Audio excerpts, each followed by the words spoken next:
আমরা কেমন মায়ের নবী পাইলাম,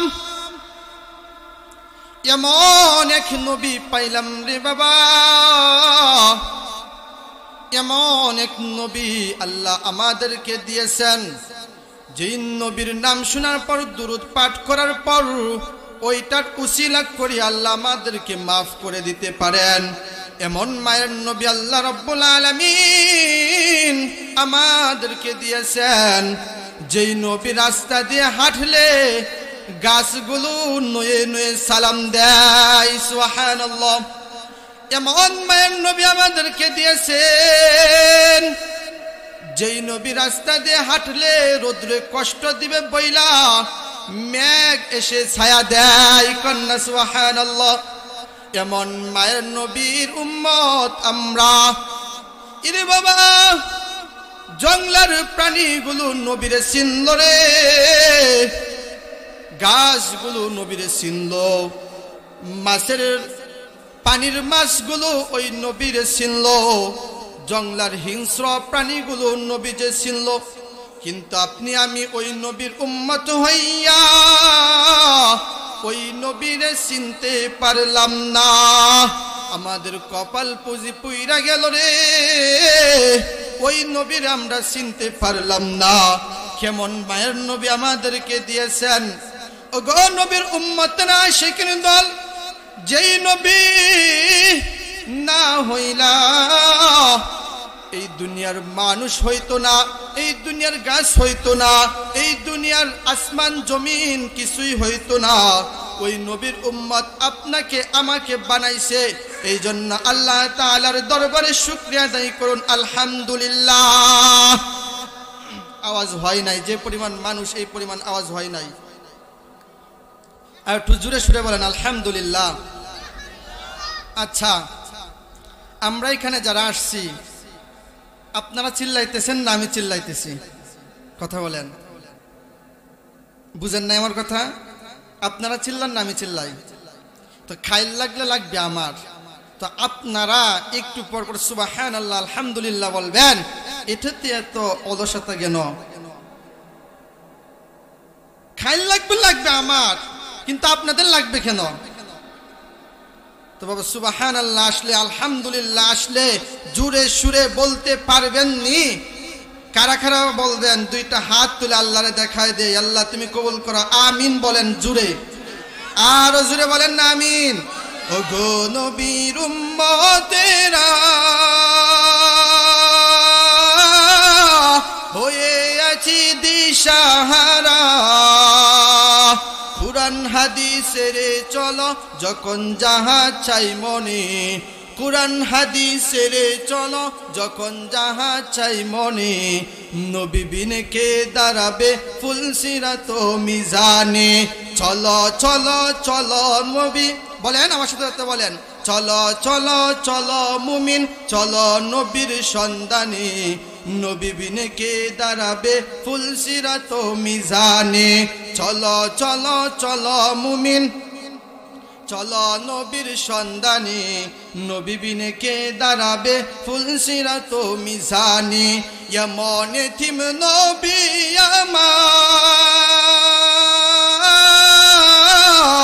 পিতা মাথা নাই যে তাহার।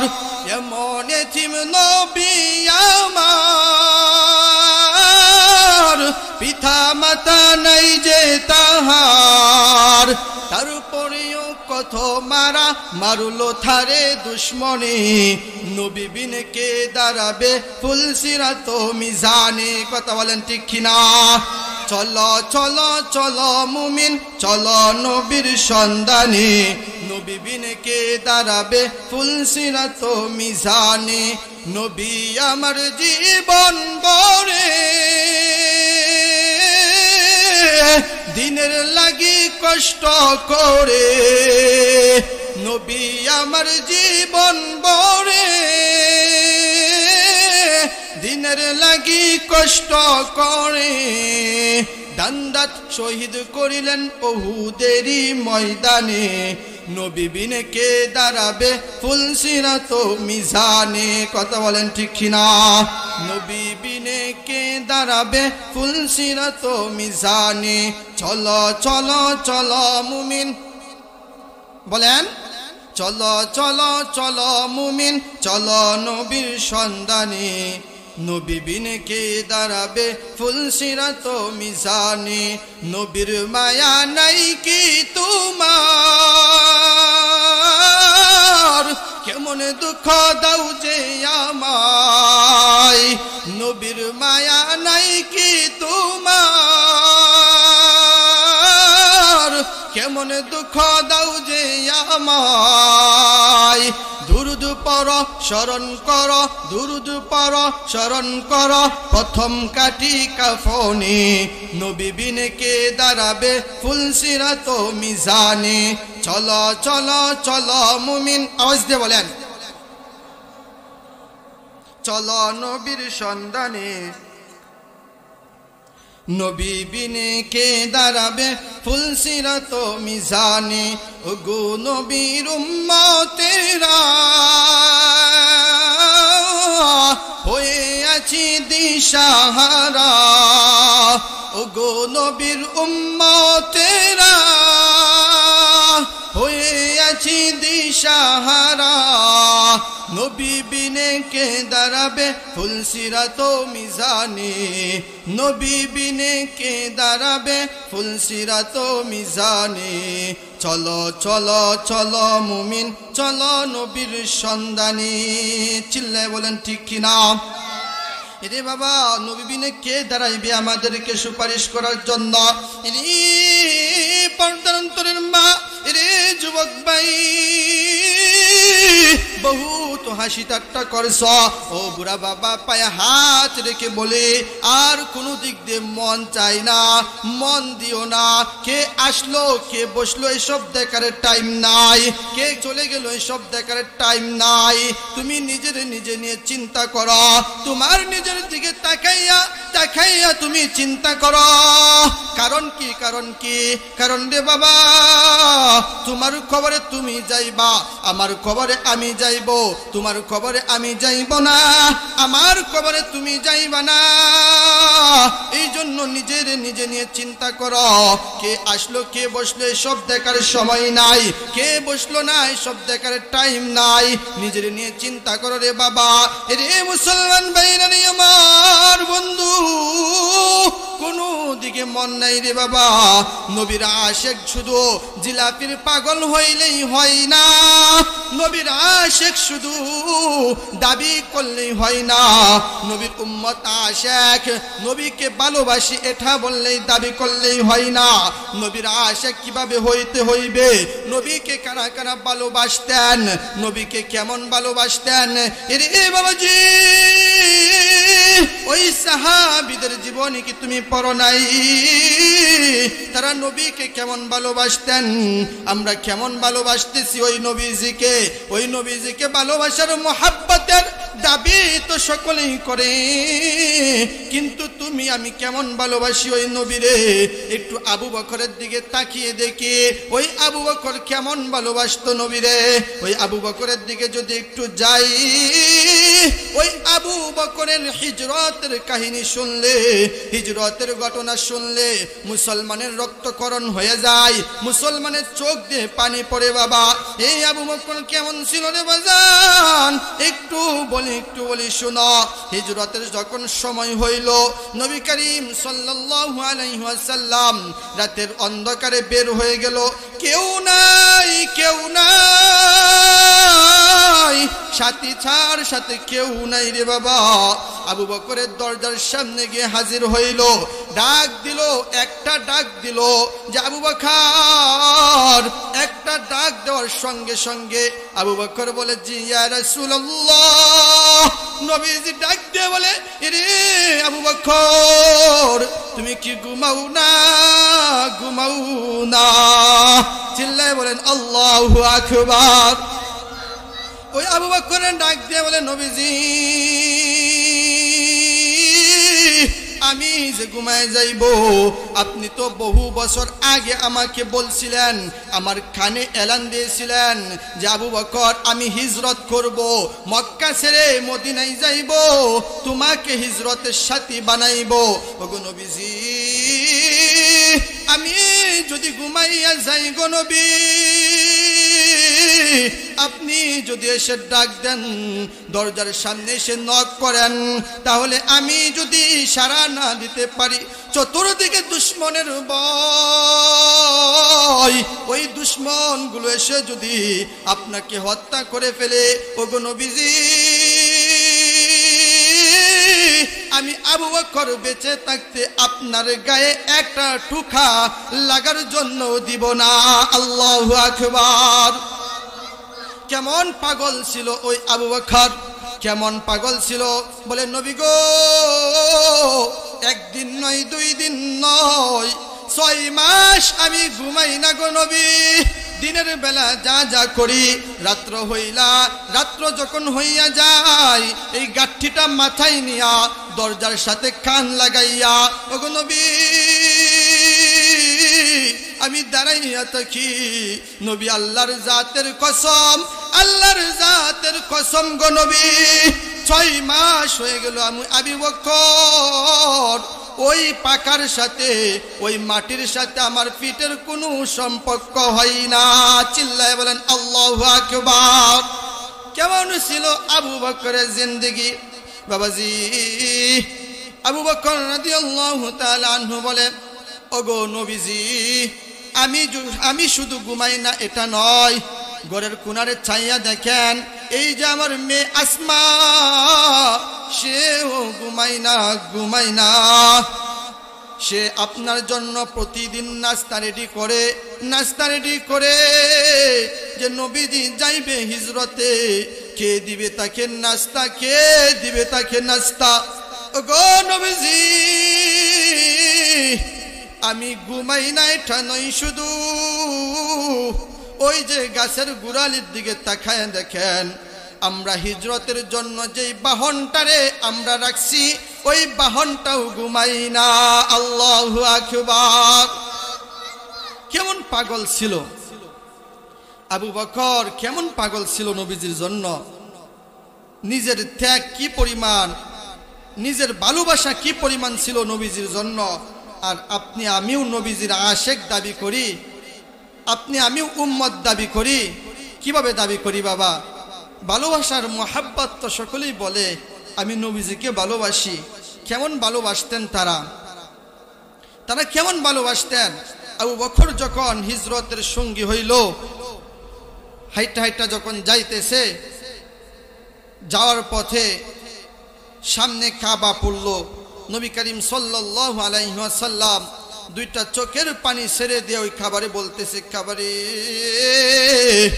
ও খাবা, দুশ্মনের ভয়, তোর কাছে এসে আমি সিজদাও দিতে পারি না। আজকে আমি চোখের পানি নিয়ে বিদায় হইতেছি, এই মক্কা ছাড়তেছি, এই কাবা ছাড়তেছি রে কাবা। আমি বিজয়ী হইয়া একদিন হাসি মুখে এসে তোর এখানে আল্লাহর ইবাদত করব। শুধু এটাই নয়, রাস্তা দিয়ে যখন আবু বকর এবং নবীজি হাঁটতেছিল, এই মুহূর্তে দেখতেছে আবু বকর একবার ডান দিকে যায় নবীজির, একবার বাম দিকে যায়, একবার সামনের দিকে যায়, একবার পিছনের দিকে যায়। নবীজি সাল্লাল্লাহু আলাইহি ওয়াসাল্লাম ডাক দিয়ে বলে, আবু বকর, আপনি এমন করেন কেন? আবু বকর ডাক দিয়ে বলে, নবী গো, চতুর্দিকে দুশ্মনের ভয়, ও নবী, আমি যখন ডান দিকে যাই গো নবী, তখন মনে হয় বাম দিক থেকে আপনাকে শত্রুরা আক্রমণ করতেছে। আমি যখন আবার বাম দিক দিয়ে যাই, তখন মনে হয় ডান দিক থেকে আপনাকে শত্রুরা আক্রমণ করতেছে। যখন আমি ডান দিকে আবার থেকে বাম দিকে যাই, যখন আমি সামনের দিকে যাই, তখনও মনে হয় সামনের দিক থেকে শত্রুরা আক্রমণ করতেছে।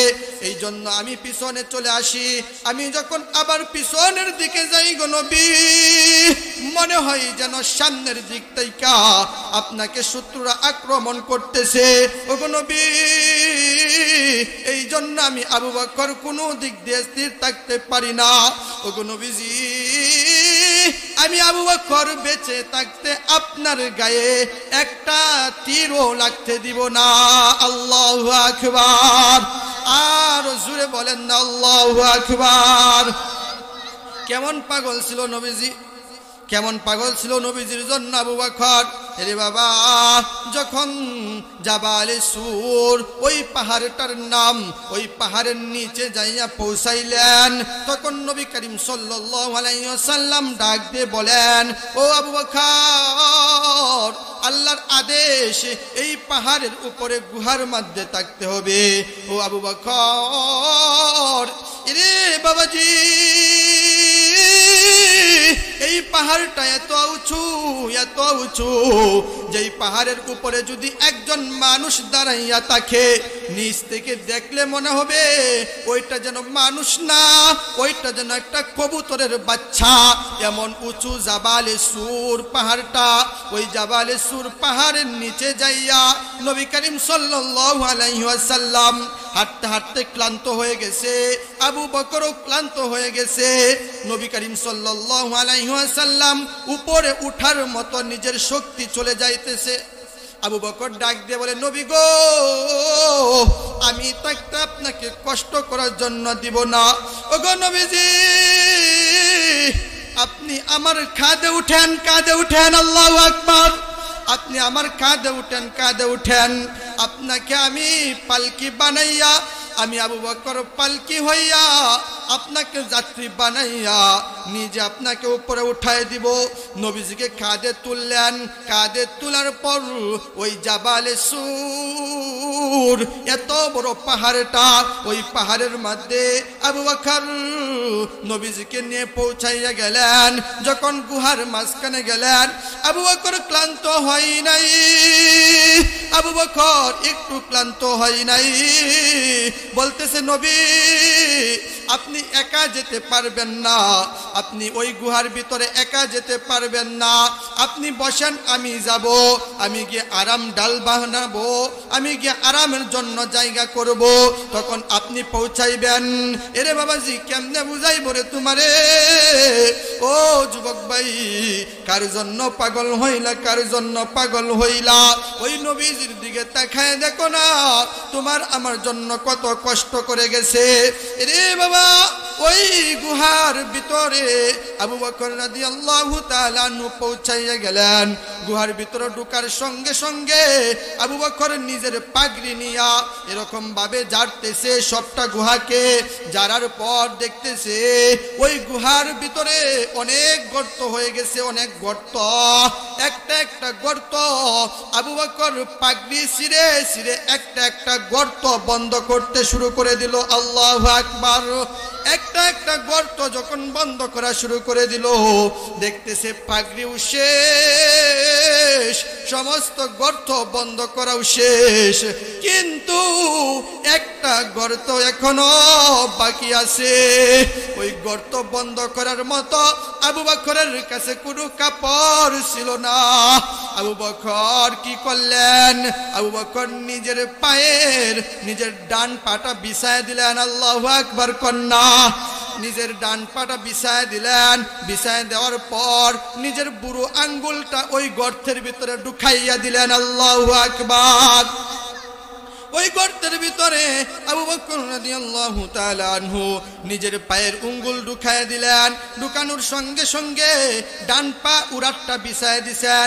নবীকে ডাকতেছেন, নবীজি ও নবীজি আপনি আসেন আরাম করার জন্য বিছানা তৈরি করছি। নবীজি ঢুকার সঙ্গে সঙ্গে আবু বকরের রানের উপর মাথা দেওয়ার সঙ্গে সঙ্গে নবী করিম সাল্লাল্লাহু আলাইহি ওয়াসাল্লামের চোখে ঘুম চলে আসলো। উনি ঘুমাইয়া পড়লেন। তৎক্ষণাৎ আবু বকর ক্লান্ত।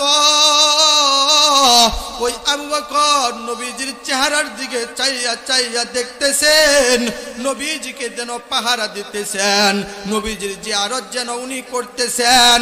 এমতো অবস্থায় গর্তের ভিতরে একটা সাপ ছিল রে বাবা, একটা সাপ ছিল। ওই বিষাক্ত সাপ নবী করিম সাল্লাল্লাহু আলাইহি ওয়াসাল্লাম যে উরাতের মধ্যে শুয়ে আছে, ওই উরাতের ভিতরেই তো আবু বকরের উঙ্গুলি গর্তের ভিতর ঢুকাইয়াছিল। ওই গর্তের ভিতর থেকে একটা বিষাক্ত সাপ আবু বকরকে কামড়াইতেছে। এরে বাবা, আবু বকরের শরীর বিষে নীল হয়ে গেছে। তবুও নবীজিরে ডাক দেয় না, একটু নড়েও না, সরেও না, একটু পাটারেও নড়াই না, হাতখানিও নড়াই না, বিশেষ শরীরটা নীল হয়ে যাইতেছে। এমতো অবস্থায় আবু বকরের চোখ দিয়ে এক ফোঁটা পানি নবীজির গাল মুবারক, নবীজির শরীর মুবারকের মধ্যে পড়ে গেছে। আল্লাহু আকবার। আর জোরে বলেন না আল্লাহু আকবার। আবু বকর সিদ্দিকের সাপে কামড়াইছে, আঙ্গু নবীর থুথু দিয়ে বালা হই গেছে। কই মুনি একটু কই। আবু বকর সিদ্দিকের সাপে কামড়াইছে, আঙ্গু নবীর থুথু দিয়ে বালা হই গেছে। আরে হেই বেলা কি উজাবত এগুন ছিল নি? আরে ওই সময় কি উজাবত এগুন ছিল নি? কথা বলেন ঠিক কিনা? বিজ্ঞানীদের বিজ্ঞানী আঙ্গ নবীজি, আমার সঙ্গে সঙ্গে একটু বলেন, বিজ্ঞানীদের বিজ্ঞানী আঙ্গ নবীজি। আপনারা পারেন না? আমি বললাম প্রথমেই যে চিল্লাইতেছে আমি, খাইল লাগবে আমার, কিন্তু আপনারা এখনো চুপ কেন? বলেন, বিজ্ঞানীদের বিজ্ঞানী আঙ্গ নবীজি। এমন অজ্ঞা দয়ার নবী খুঁজা হাইবানি, এমন অজ্ঞা দয়ার নবী আর হাইবানি। বিজ্ঞানীদের বিজ্ঞানী আঙ্গ নবীজি। বলেন বাবা, বিজ্ঞানীদের বিজ্ঞানী আঙ্গ নবীজি। আবু বকর সিদ্দিকের সাপে কামড়াইছে, আঙ্গ নবীর থুথু দিয়ে বালা হই গেছে। আরে ওই বেলা কি উজাবত এগুন ছিল নি? আরে ওই বেলা কি উজাবত এগুন ছিল নি? বিজ্ঞানীদের বিজ্ঞানী বলেন না আঙ্গ নবীজি। বলেন বাবা, বিজ্ঞানীদের বিজ্ঞানী। আওয়াজ না হলে ছেড়ে দিব মাইক এক্ষুনি। বিজ্ঞানীদের বিজ্ঞানী আঙ্গ নবীজি। গজল ছেড়ে দিমু? গজলটা ছেড়ে দিব না কমু? কইলে আপনার সাথে সাথে একটু বলেন। অন্য ভাষা কষ্ট হইতেছে তাই না? তা আমি বলতে পারতেছি, আপনারা বলতে পারেন না কেন? বলেন, বিজ্ঞানীদের বিজ্ঞানী আঙ্গ নবীজি।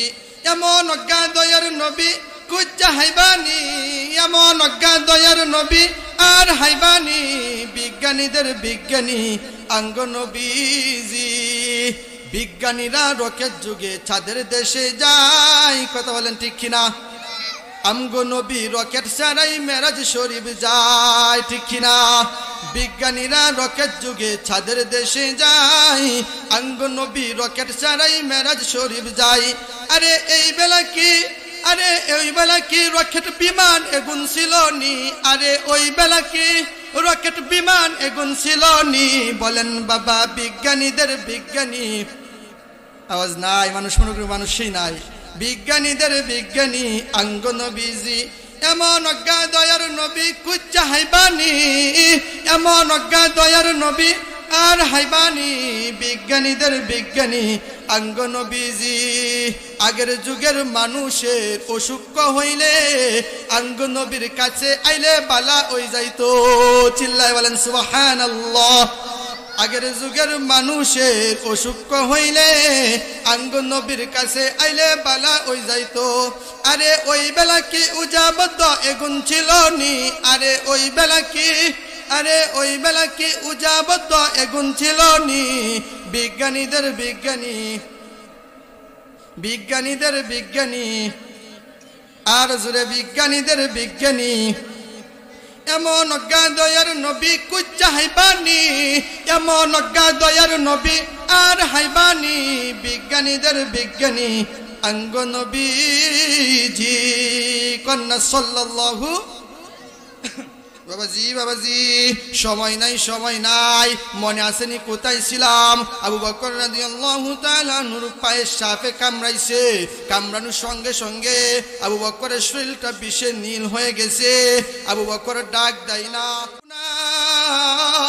ওই আবু বকর কাঁদতেছিল তখন চোখের এক ফোঁটা পানি যাইয়া নবীজির শরীরে পড়ে গেছে নবীজি সজাগ হইয়া গেছে নবীজি ডাক দিয়ে বলে আবু বকর তোমার শরীর বিষে নীল হয়ে গেছে কেন ও আবু বকর তোমার কি হয়েছে আমাকে কি ডাক দিবার পারো নাই আবু বকর বলে মায়ের নবী গো ডাক দিব কেমনে আপনি ঘুমাইতেছেন ক্লান্ত নবী আপনি ডাক দিলে যদি আমার বেয়াদবি হয় এই জন্য ডাক দেই নাই এরে মুসলমানি ভাই আমার কেমনে বুঝাইব ওই আবু বকর বলতেছে আপনাকে এই জন্যই ডাক দেই নাই আবু বকর যখন পায়ের গর্ত থেকে পায়ের আঙ্গুলি সরানোর সঙ্গে সঙ্গে একটা বিষাক্ত সাপ বের হয়ে আসলো আল্লাহু আকবার আর জোরে বলেন আল্লাহু আকবার ওই বিষাক্ত সাপটা বের হয়ে আসার পর নবীজি করিম সাল্লাল্লাহু আলাইহি ওয়াসাল্লাম ওই সাপরে বকতেছে ওই সাপরে ধমকাইতেছে ও জালেম ও সাপ তুই আমারে আবু বকরকে কামড়াইছস তোর সাহস তো কম নয় রে সাপ ওই সাপ আল্লাহর কাছে দরখাস্ত করে মাবুদ ও মাবুদ আমার জবানটুকু খুলে দাও আমার মনের আশা আমি পূরণ করি সাপ যখন বলল আল্লাহর কাছে আল্লাহ সঙ্গে সঙ্গে ওই সাপের জবান খুলে দিছে আল্লাহু আকবার ওই সাপের জবান খুলে দেওয়ার সঙ্গে সঙ্গে ওই সাপটা নবী করিম সাল্লাল্লাহু আলাইহি ওয়াসাল্লামের কাছে নালিশ করতেছে ওগো নবীজি প্রায় 100 বছর আগে আমি যখন আসমানি কিতাব তওরাত কিতাব যখন দৌড় চলতেছিল পড়াইতেছিল তখন আমি পাশ দিয়ে যাইতেছিলাম তখন শুনছিলাম অমুক দিন অমুক জায়গায় অমুক পাহাড়ে নবীজি আসবে অমুক গুহায় বসস্থান করবে অমুক জায়গায় শুইবে অমুক জায়গায় বসবে ওগো নবীজি 100 বছর হয়ে গেল ও নবী আমি এই গুহার মধ্যে একটা নয় দুইটা নয় আপনি চাইয়া দেখেন কতগুলো গর্ত আমি ওই গুহার মধ্যে করে রাখছি গো নবী ও নবী আপনাকে দেখার জন্য ওই গর্তগুলা করে রাখছি কিন্তু আপনার এই আবু বকর কি করছে ওই গর্তগুলা পাগড়ি দিয়া গর্তগুলা বন্ধ করে দিছে ও নবীজি আপনার কাছে আমি নালিশ করতেছি তারপরও একটা গর্ত ছিল ওই গর্তটার মধ্যে আবু বকর নিজের আঙ্গুল দিয়া বন্ধ করে দিছে ও নবীজি আপনাকে দেখার জ্বালা আপনাকে দেখার জন্য ইশকের জ্বালা থামাইতে পারলাম না গো নবী এই জন্যই আবু বকরকে কামড়াইতে হইছে বেয়াদবি মাফ করবেন এরে যুবক বাবা ও বুড়ো বাবা ও বৃদ্ধ বাবা ও সাদা দাড়িওয়ালা বাবা তোমার কাছে আমার কাছে প্রশ্ন যে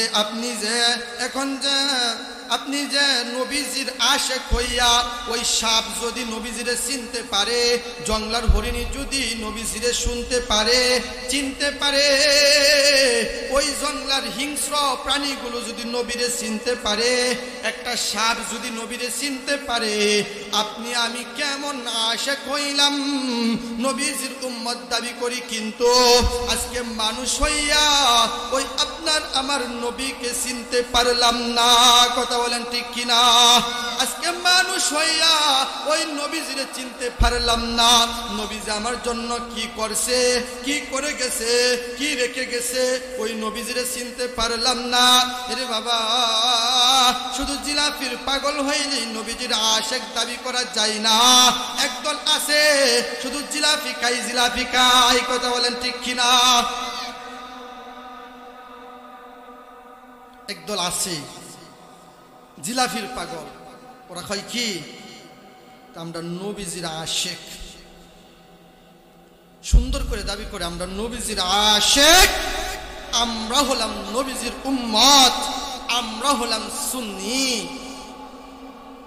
আমাদেরকে বানাই দিছে ওয়াহাবি। কথা বলেন ঠিক কিনা? আমাদেরকে বানাই দিছে ওয়াহাবি। হো বাটপারের বাটপার, তুমি জিলাপির জন্য পাগল, তুমি জিলাপির জন্য মসজিদে কারাকারি করতে করতে মাথার টুপি পর্যন্ত ছিঁড়ে ফেল। তোমার গালে দাড়ি নাই, তোমার মাথায় টুপি নাই, তুমি বলো নবীজির আশেক। তুমি যখন প্রস্রাব করতে যাও পানি লও না, দিলা লও না। তুমি যখন হাঁটতে যাও তখন তুমি ডান দিকে হাঁটো না, নবীজির সুন্নত মানো না। তুমি বলো আমি নবীজির আশেক। সুন্দর করে বলে, ঠান্নে ঠান্নে বলে, মধুর সুরে বলে। আর আমরা হয়ে গেলাম ওয়াহাবি। বলে এই ওয়াহাবিয়াত দল, এই ওয়াহাবিয়াত দল সুন্নত। আচ্ছা এখন বলেন নবীজির আশেক কারা? এই যে দেখেন, আমি স্টেজে আসার আগে আল্লাহর কসম মিসওয়াক করছি, ওযু করছি, নামাজ পড়ছি, তারপর এখানে আসছি। এখন পর্যন্ত আমার পকেটে তবজি আছে, নবীজি যা যা রাখতেন তা কিছু আছে। তো এগুলো মান্য যদি আমরা নবীজির আশেক হইতে না পারি, তাহলে তোমরা জিলাফির জন্য শুধু আশেক দাবি করো। আমি কারো বিরুদ্ধে বলছি? আমি কারো বিরুদ্ধে বলছি? কারো অনেক কষ্ট দিছি? তারপরেও একদল বলবে যে এই হুজুর ভালো না। আগামীকাল সকালে উঠেই বলবো যে এই হুজুর ভালো না। তো এই জন্যই বলি, কারো বিরুদ্ধেও বলি না, কারো মনে কষ্ট দিয়েও বলি না। শুধু আপনাদের ঘুমান্ত হৃদয়টা, ঘুমান্ত দিলটাকে জাগ্রত করে বলতে চাই, নবীজির আশেক হইলে, নবীজির আশেক হইলে নবীর সুন্নত মানতে হবে। এক যুবক আল্লাহর ওলির দরবারে গেছে, যে বলে ওগো আল্লাহর ওলি, ওগো আল্লাহর ওলি, আপনি তো দোয়া করলে আপনার দোয়া কবুল হয়, আপনি দোয়া করেন না আমার জন্য, যে আমার জন্য একটা সন্তান হয়। আল্লাহর ওলি বলে দিল, যাও যাও, তোমার কিছুদিন পরে সন্তান হবে। তো অনেক দিন পার হয়ে গেল, বছরখানি পার হয়ে গেল। বছরখানি পার হওয়ার পর ওই যুবক আবার রাগের মাথায় আসছে। রাগের মাথায় এসে বলে যে আপনি তো বলছেন ঠিকই, আপনি তো বলছেন ঠিকই, কিন্তু আমার তো এখন পর্যন্ত সন্তান হয় নাই। ওই আল্লাহর ওলি বলতেছে যে আপনার সন্তান হইব, আপনি কি বিয়া করছেন? বলতেছে না গো হুজুর, আমি বিয়া করি নাই। বলতেছে রে পাগল, বিয়া না কইরা যদি সন্তানের আশা করস, বিয়া না কইরা যদি কেউ সন্তানের আশা করে, সন্তান নিয়ে স্বপ্ন দেখে, তাহলে এটা একটা বুকা, এটা একটা পাগল, এটা একটা বাটপার। এই বিষয়টা হচ্ছে হাস্যকর। তো তেমনি ভাবে নবীজির উম্মত দাবি করি, নবীজির সুন্নত মানি না, শুধু জিলাপি নিয়ে দৌড়ি, শুধু জিলাপি নিয়ে দৌড়ি, তাহলে এটাও একটা বাটপারি, এটাও একটা হাস্যকর, এটাও একটা বাটপারি ছাড়া আর কিছুই না। চিল্লায় বলেন ঠিক কিনা?